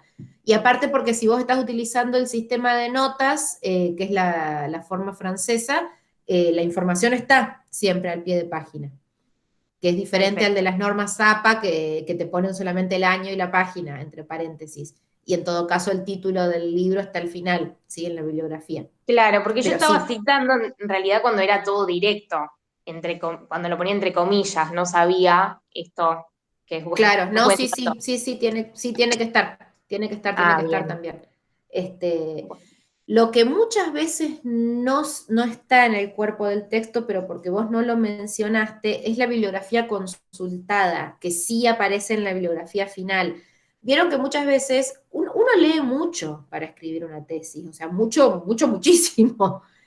Y no todo lo vamos a citar, ¿sí? Porque a veces eso que leímos no nos resultó tan, digamos, tan interesante como para citarlo, o solamente nos sirvió para llegar a un tercer autor, vieron que a veces pasa, que uno empieza a leer algo y eso capaz que no le sirve tanto, pero sí le sirve para llegar a otro, o no es que tomamos ninguna categoría teórica, pero sin embargo nos sirvió, nos orientó de alguna manera.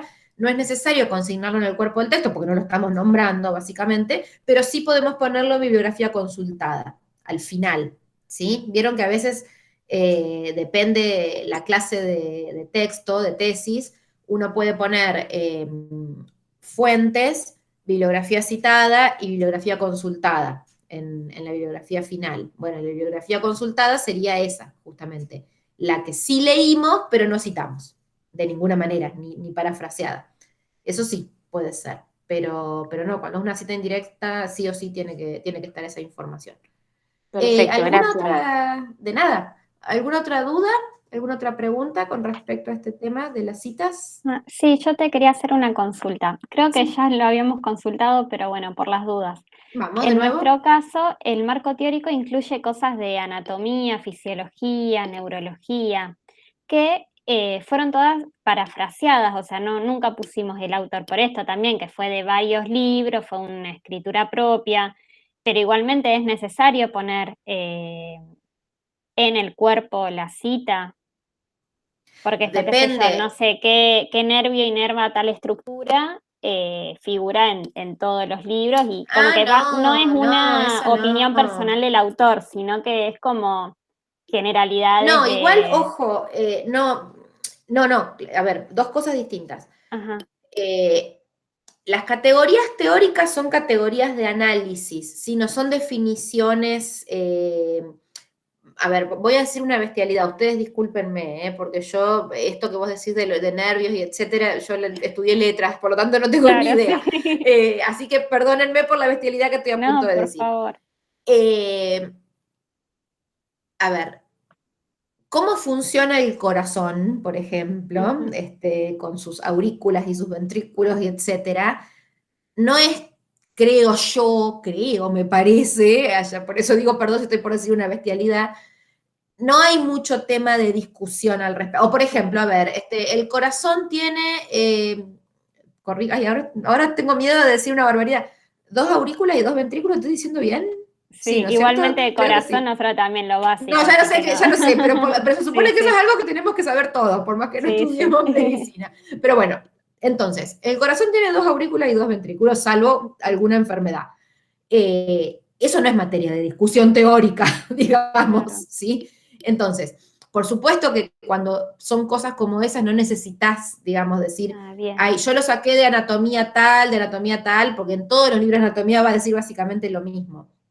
Lo que sí tienen que definir son categorías de análisis, que no es lo mismo, ¿sí? Que una definición de un objeto. Las categorías de análisis son las que se definen. Pero ojo, no confundir, porque vos recién dijiste algo que me preocupó un poco, que vos dijiste no es la opinión del autor. Ojo, porque las categorías no son opiniones, ¿eh? Porque una opinión es una cosa muy lábil. Una opinión puede ser, ay, qué macana que está nublado y yo justo puse el lavarropas, ¿sí? Eso es una opinión. Claro, no, me refería como por ejemplo a los planteos de Rousseau sobre el dinero, los ejemplos que estábamos viendo. Claro, bueno, efectivamente, bueno, eso no es una opinión de Rousseau, eso sí, es una tesis, categoría sí. desarrollada, claro, efectivamente, ¿sí? Es una categoría desarrollada y argumentada por Rousseau. Entonces, en el caso de ustedes que vos me preguntabas, yo te diría, si son definiciones que tienen que ver con esto, vos decís, bueno, el nervio tal irriga tal parte, qué sé yo, no, por supuesto que no vas a andar diciendo, bueno, esto lo sostiene fulanito, no, eso es, digamos, vox populi dentro de una disciplina. Pero sí otro tipo de categorías que sirven para analizar ciertos fenómenos. Eso es lo que hay que definir en un marco teórico. Perfecto. Bueno, gracias. Sí, De porque nada. recién iba repasando y digo, uy, en toda esta parte como que no pusimos citas ni nada, No, entonces bueno, es era que como para sacarme imagínate que la duda. no sería una cosa de nunca acabar si tenés que definir Claro. cada pequeña palabra que estás utilizando. Sería una cosa eterna. No. Sí las categorías, lo que pasa que muchas veces yo, bueno, esto como yo vengo de las humanidades y con un toquecito ahí en las ciencias sociales, muchas veces es difícil, a nosotros nos resulta difícil, tratar de, digamos, de meternos en otro tipo de estudios, como es lo que hacen ustedes, por ejemplo, que tiene, digamos, que tienen otras características.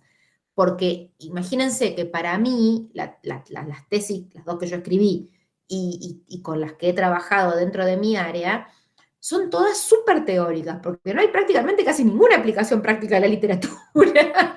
Entonces, me resulta mucho más fácil esto. Porque yo digo, bueno, en un marco teórico, ¿qué se hace básicamente? Y se definen las categorías teóricas, como son todos lingüistas o críticos literarios, como mucho habrá un antropólogo dando vueltas por ahí, pero entonces es más fácil. Cuando ya se mezcla un poco con ciencias que no son tan teóricas, que son un poco más duras, como lo que hacen ustedes, si bien sigue siendo relacionado mucho con lo social, pero hay toda otra cuestión, es un poco más complicado. Pero sí, por supuesto que una cosa son los conceptos, ¿sí? Y otra cosa son las categorías teóricas. ¿Sí? Los conceptos son conceptos, digamos, y yo creo que no necesitan, salvo que haya discusión en el campo académico sobre esos conceptos, no necesitan mayores definiciones. Insisto, salvo que haya discusión, ahí sí, porque vos ahí decís, bueno, fulano opina tal cosa, mengano opina tal otra, bueno, ¿de qué lado nos ponemos nosotros? ¿Del lado de fulano o del lado de mengano? Eso hay que aclararlo. Pero si no hay discusión, no hace falta. Bien, una cosa más, digo, antes de ver si alguien tiene alguna pregunta. Esto, yo no me acuerdo si al final, yo creo que no mandé lo del taller pasado, pero tengo una carpeta primorosa con todos los materiales y los PowerPoint del taller pasado y de así que prometo enviarla a esa carpeta si la pueden subir al aula virtual y todo el mundo tiene acceso, porque yo capaz se los muestro y voy pasando demasiado rápido, así ustedes lo pueden leer más tranquilos. Hay una última cosa que les quiero mostrar, que es como la Biblia de las normas APA, que es, a ver si puedo, ay, esperen que no encuentro dónde está, acá.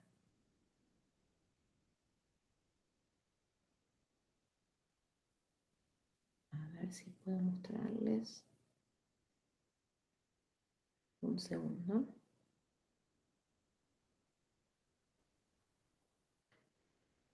Bien. ¿Están viendo ahora un documento que dice Centro de Escritura Javeriano, Normas APA, sexta edición? Sí. ¿Sí? Perfecto. Sí, sí. Bien, entonces, esto es un resumen. Las normas APA en realidad ya van por la séptima edición, ¿sí? Que salió en 2020 porque salen cada 10 años.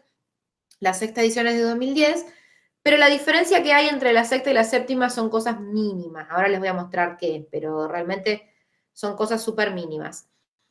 Esto, ¿por qué normas APA? Como yo les decía recién, las normas APA son una convención. Hay otras convenciones. Está la citación francesa, que es la de la nota al pie, que comentaban recién que la estaban usando. Hay un montón de otras convenciones, ¿sí? Que se utilizan. Las APA son las que están dentro de ciertos campos más generalizadas, son bastante estándar, o sea, parecen un lío, pero en realidad no, son bastante fáciles de aprender. Entonces son las que se suelen pedir. Eso tiene que ver, básicamente, como les decía, como son convenciones, las convenciones son acuerdos. Entonces, tiene que ver con lo que exija la institución, ¿sí? Si la institución exige normas APA, bueno, tendrán que ser normas APA, lo que exija la carrera, si la convención también puede ser más libre y decir, bueno, uno elige la forma de citación que quiera, de las que están disponibles, de las que existen. Bueno, fenómeno, pero hay que tener en cuenta que si uno cita de una forma, tiene que sostener esa forma a lo largo de todo el texto, ¿sí? Y por lo tanto hay que saber cuál es esa forma, ¿sí? Uno no puede mezclar normas APA, perdón, con cita francesa, ¿sí? Así alegremente. O una cosa o la otra, tanto para el cuerpo del texto como para el armado de la bibliografía. Entonces, esto que yo se los voy a mandar para que ustedes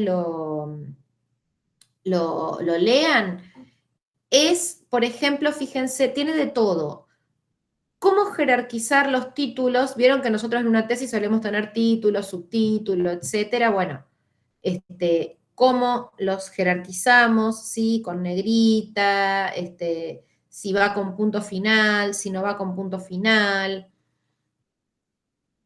Y voy más abajo porque esto es lo que nos importa a nosotros. ¿Cómo se cita? ¿Cómo consignar las citas?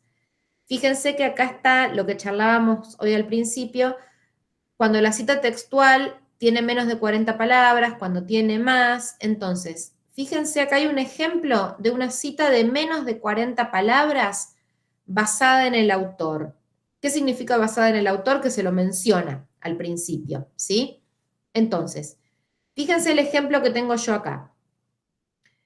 En ese momento, si algo sucede a un electrón, se transmite inmediatamente al otro porque sus funciones de onda están conectadas por un hilo invisible. Punto y seguido. Kaku 2009, es decir, autor año, afirma, 2 puntos, comillas. Esto significa que, en cierto sentido, bueno, etcétera, etcétera, etcétera, etcétera, se cierran las comillas, entre paréntesis, página 90, ¿sí? Y antes y después, nuestro texto. Esa es una cita textual de menos de 40 palabras basada en el autor, porque el autor está incluido en el texto. Cita basada en el texto es cuando la cita está junto con el texto. Fíjense, en ese momento, si algo sucede a un electrón, se transmite inmediatamente al otro porque sus funciones de onda están conectadas por un hilo invisible. Punto y seguido. Abrimos comillas. Esto significa que, en cierto sentido, etcétera, etcétera, etcétera, se cierran comillas y recién al final, Kaku 2009, página 90. ¿Sí? Digamos, ambas están bien. Una lo menciona el autor al principio, la otra elige poner todo al final. Tanto una como la otra están entre comillas porque son citas textuales. Cuando son de más de 40 palabras, esto es lo que yo les decía recién, fíjense que está sin comillas, separada del cuerpo del texto y con un margen más amplio. Acá, por ejemplo, fíjense que no tiene un tipo menor, el tipo de letra es el mismo y no está señalado acá el margen, que esto está mal, tendría que estar señalado el margen. Pero bueno, la idea es que se note que esto es una cita. La información está, ¿sí? Al final de la cita. Y acá, en cambio, tenemos exactamente lo mismo, una cita larga, pero en lugar de ponerlo al final de la cita, ponemos el nombre del autor por afuera, ¿sí? Kaku 2009 afirma la cita y la página al final. Son diferentes posibilidades. Y la paráfrasis, que es lo que decíamos recién, que alguien me había preguntado por las citas indirectas, por ejemplo acá, ¿sí? Así, las cosas que nos pueden afectar, que las cosas que nos afectan, perdón, pueden tener repercusiones en otros sitios del universo porque hay un entrelazamiento, etcétera, etcétera. Kaku 2009. No es una cita textual, no hay comillas. Está incluida en el texto, pero los datos del autor están igual, porque la idea es de Kaku, no es una idea mía. Lo mismo acá, ¿sí? Kaku 2009 refiere que las cosas que nos afectan, etcétera, etcétera, etcétera. Bien, estas normas, uno puede, insisto, elegir otras, ¿sí? Pero tiene que ser consecuente y coherente, ¿sí? Tiene que sostener la que eligió. Después, por ejemplo, ¿qué hacemos cuando son 2 autores, ¿sí? Rosenblum y Kuttner, 2010.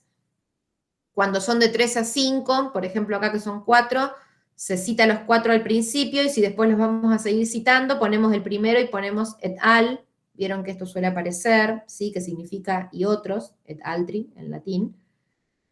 Cuando son más, 6 o más, ponemos directamente el primero, et al. Cuando es un autor corporativo, cuando es anónimo, cuando es la cita de una cita, en fin, todas las diferentes posibilidades que hay de incorporar otras voces. Y por último, que esto es oro en polvo, para saber cómo se consigna la bibliografía, acá tienen cómo se cita todo. Desde un libro, que acá tienen el ejemplo, si esto es para armar la bibliografía final. Libro con autor, libro con editor, cuando son todos capítulos escritos por personas diferentes, un libro online, cuando citamos solamente un capítulo, cuando citamos artículos científicos, ¿sí? Que no son libros, que pueden ser en una revista, por ejemplo, tienen todo con referato, sin referato, un artículo online, cuando son un autor o más, cuando citamos del diario, por ejemplo, si es impreso, si tiene autor, si no tiene autor, si está online. Hoy citar de un diario impreso sería medio extraño. Un artículo de una revista, otros tipos de textos, a veces podemos citar informes, ponencias de conferencias, citamos otras tesis también, que seguramente ustedes habrán leído. Cuando citamos páginas web, por ejemplo, también. En fin, hasta películas, fíjense que se pueden citar, o series, bueno, videos, podcasts. En fin, nosotros podemos citar lo que sea en nuestros trabajos, ¿sí? Pero tenemos que consignarlo siempre porque no es algo propio, ¿sí? Si no, directamente lo estamos, como dije al principio, lo estamos plagiando.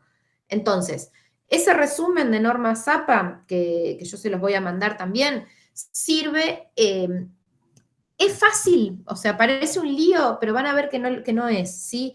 Una vez que uno se acostumbra a usarlo, es fácil, es como que te sale solo, poner entre paréntesis el apellido y el año.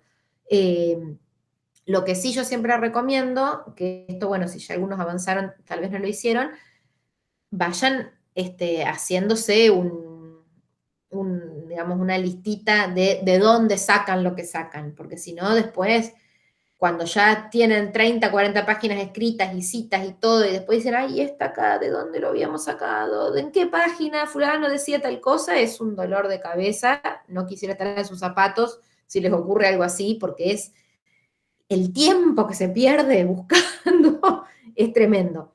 Entonces siempre conviene ir anotando, o bueno, cuando uno lo va poniendo a pie de página, quizás es más fácil después recuperar eso, ¿sí? Siempre teniendo en cuenta que nosotros tenemos que consignar todo, ¿sí? De dónde lo sacamos, porque si no, estamos, insisto, plagiando, estamos retomando una idea que no es propia. Bien, yo hasta acá es todo lo que tenía para decir. ¿Alguna duda? ¿Alguna pregunta? ¿Alguna otra cosa? ¿Alguien había dicho que quizás querían hacer un comentario al final de la clase sobre alguna duda en particular que tenían? No me acuerdo quién había sido. Ana, me parece que habías hecho el planteo al principio.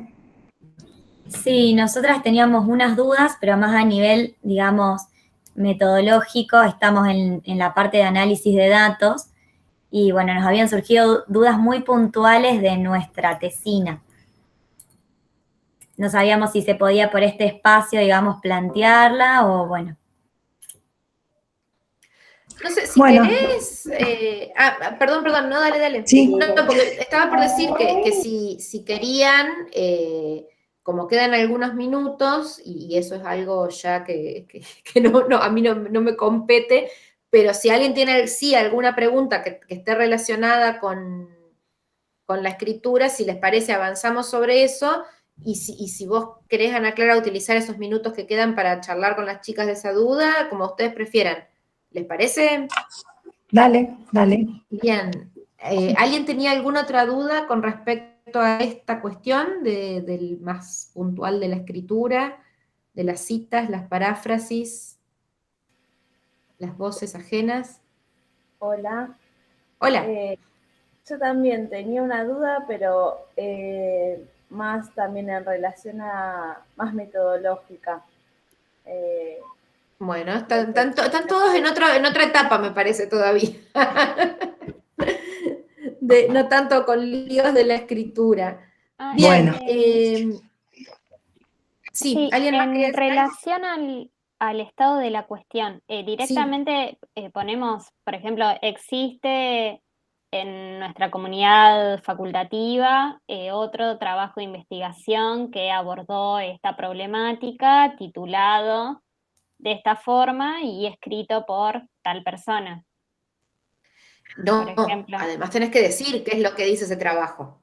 Ah, ¿Sí? claro. Porque si no, El problema es ojo, que ahora porque el como estado que de no la se cuestión no puede... es solamente contar que existe, porque si no es como decir, ay, bueno, hay gente que ha estudiado esto, Claro. ¿sí? No, se supone que tenés que contar, bueno, ¿y qué Claro. estudiaron? ¿A qué conclusión llegaron? Claro, ¿Por qué Claro, vos lo no. leíste?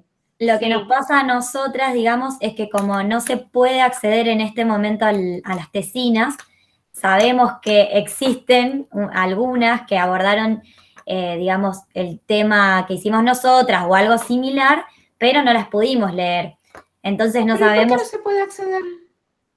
Porque están en papel en la biblioteca y por Claro, están en pandemia papel. todavía... Ay, no está digitalizado. Ay, qué macana. No. No. ¿Y qué? ¿Pero es gente de la facultad? sí, son, sería ahora graduados, ¿Y no las pero pueden contactar para que se No les la, hagan la no la gauchada pudimos de encontrar. pasárselas? No la pudimos No, intentamos no lo puedo por encontrar. creer. Facebook y eso, pero no. ¿Pero qué Entonces, son? ¿Son tesis muy viejas? no No tanto. me acuerdo bien de qué año, pero no eran muy viejas. Era Sí, una más Porque, que nada, que era muy, sí. como, de por sí ya el tema que nosotros estudiamos no está muy, o sea, encontramos una sola, pero bueno, no pudimos acceder. Ay, qué claro, macana. entonces Buscamos en las redes sociales, pero tampoco. sí, no lo íbamos Claro, a poner porque tampoco la vamos a poder utilizar en la discusión como para... claro. Y en otras universidades del país Ay, o no. Chile, que hace mucha investigación, ¿buscaron algo por ahí? Sí, De, Aunque o no sea, sea exactamente el hemos mismo buscado planteo. de otros países, tenemos muchos artículos, investigaciones así más, capaz que de un sector, pero bueno, era para no dejar afuera lo que son tesinas propias de nuestra facultad, digamos. Pero Sí, bueno, igual, a ver, no es, ahora vos, Ana Clara, me vas a matar con lo que voy a decir. No es obligación citar tesinas propias de la propia facultad. A ver, o sea, sí uno tiene una deferencia para la institución, por supuesto, y encima si hay trabajos que tienen que ver, siempre conviene. Ahora, si se les presenta un obstáculo de esta naturaleza, qué sé yo, sí, porque salvo que realmente pongan en el marco teórico, bueno, existe tal trabajo de fulano inaccesible. Y listo. Lo que pasa es que, digamos, inaccesible parece un chiste, porque realmente inaccesible no debe ser. Digo, o sea, si es de la facultad, tiene que haber una manera. O sea, quizás ustedes puedan contactarse con la biblioteca y decirle, mira, necesitamos contactar al autor de este trabajo, por favor, facilítenos sus datos. O sí, sea, yo creo que a nadie le puede caer mal que dos estudiantes lo contacten en virtud de que su trabajo les resultó interesante para citar. No creo que nadie diga como, ay, están violando mi privacidad ni nada por el estilo, aparte de una tesis es un documento público. Pero un contacto, un mail, aunque sea algo. claro, pero bueno, me parece que va a estar complicado eso, al menos por el momento. Ay, qué macana, claro. Qué raro que no esté online, porque, qué raro que no esté online, no, eso no es raro. Qué raro que no esté digital, siendo que no es tan Recién vieja. ahora se está empezando a digitalizar. Entonces se Mirá vos. digitalizaron las que entraron 2020 y 2019, y para atrás no hay nada digitalizado, está todo en papel. Entonces, como no Claro, pueden ir, porque está cerrada la institución, claro, tal no te cual. informan. Sí, Ay, qué sí, todos pena. están con la misma Bueno, situación. Igualmente, sí, en el marco teórico, o sea, nombramos estudios, por ejemplo, hay una encuesta que citamos del año 2020, que, o sea, como que abordamos ciertos puntos de eso, entonces como que la pusimos en un apartado del marco teórico. No como claro, estado de la cuestión, pero pero ¿qué cosa pusieron? ¿Esa tesina? No, no, es otra investigación que se publicó en una Ah, revista que era, o sea, abordaba diversos temas de los cuales algunos puntos nos sirven a nosotras para después hacer un comentario al respecto. Y bueno, y lo claro, pusimos claro. todo, el artículo publicado en tal revista. Ah, bueno, sí, sí, sí, lógicamente, sí. Ok, No, pero perfecto. sí, es un tema. Si vos sabés que existe algo, pero no lo pudiste leer, y no, No lo ponemos. o sea, no porque no, digamos, o sea, salvo que realmente sea algo tan fundamental y tan inaccesible que, bueno, no te quede más remedio que mencionarlo y decir que no pudiste conseguirlo, pero medio como que No tiene sentido. no tiene sentido, y no, Bien. bacán. Ok, ¿Alguna bueno, otra duda? gracias. De nada, de nada. ¿Alguna otra duda, pregunta, A mí me consulta que surgió tenga que justo de lo ver que con... estaban diciendo las chicas del estado de la cuestión, si es un apartado o es dentro del marco teórico. No, son dos cosas absolutamente diferentes, el marco teórico y el Ah, estado de la bien. cuestión. Porque en el marco ¿Iría teórico antes o después? Antes. depende de la estructura que te den para escribir la tesina. A veces está antes, a veces está después, como que sobre eso no hay, digamos, no hay mucho acuerdo, Lo que Bien. pasa pero que son dos cosas distintas. en el reglamento que ellas tienen, que ellas se basan, donde hay un anexo con cada uno de los títulos, no está explicitado como título aparte. Entonces ellas lo incluyen como si fuese un subtítulo o en la introducción o en el marco teórico. Entonces no hay un... ¿Cómo? ¿Me repetían, Clara? Porque se me Sí. cortó todo y no te Ah, escuché. perdón. Que ellas se basan en un reglamento de tesina que tiene un anexo. Sí. Y en ese anexo están enlistados todos los ítems que deberían aparecer como títulos o como partes. Y no hay ninguno que lo diga explícitamente. Entonces ellas lo introducen en la introducción o cuando empiezan el marco teórico. Que En diga general, explícitamente qué cosa, el estado del el arte. estado del arte no aparece como una parte de Ah, la tesina. Por eso ya te sí. preguntan dónde Ah, hacen mirá, mención. Sí. claro. Y bueno, entonces no, en el marco teórico no, en la introducción, entonces. Ujú. Sí, no, porque el marco teórico es otra cosa. Qué raro eso. Sí, no, en la introducción tendría más sentido. Entonces, dentro de la introducción pones el estado del arte. Por eso Bien, les genera perfecto. la duda. Claro, y Sí. sí, claro, porque no figuraba en ningún lado. Figura. Sí, no, entonces sí, yo lo pondría en la introducción en ese caso, en el marco teórico no, pero muchas veces, por eso yo decía más temprano, insistía una y otra vez que se confunden. Muchas veces la gente los confunde, pero no son lo mismo, o sea, son dos cosas que, o sea, están relacionadas desde ya, porque está todo relacionado con todo, pero van por separado, porque no es lo mismo explicar qué categorías teóricas vos vas a usar que explicar, bueno, hay investigaciones al respecto y son estas, ¿sí? Son como Perfecto. dos cosas distintas. Lo segundo es como una especie de biblioteca que vos estás desplegando, ¿sí? De conocimiento. Lo primero es algo mucho más operativo, ¿sí? Vos estás explicando lo que vas a hacer y con qué herramientas lo vas a hacer, ¿sí? Eso es un marco teórico.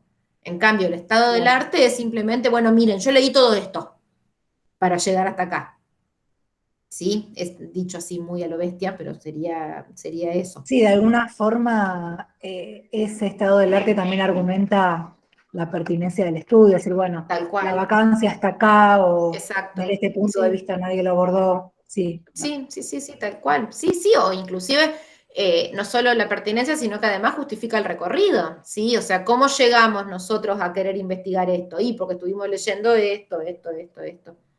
Eso sí. Bien. Genial. Bueno, gracias. De nada. Bueno, ¿alguna otra duda?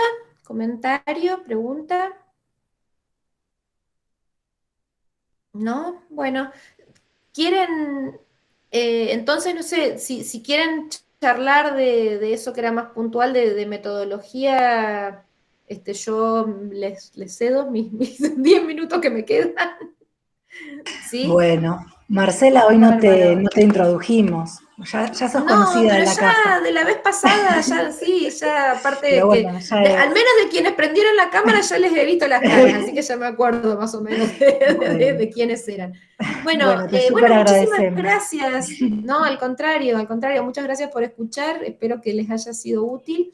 Y armo entonces, ahora sí, una carpeta completa con todo el material, tanto de la vez pasada como de quizás si todavía están viendo cuestiones metodológicas no les resulta tan útil ahora, pero después cuando se pongan a escribir les va a venir bien y lo pueden mirar más detenidamente. Bueno, perfecto. Entonces parto de Nos la vemos. virtualidad. Muchas gracias. Muchas gracias. Chao, gracias. Suerte, chau, chau.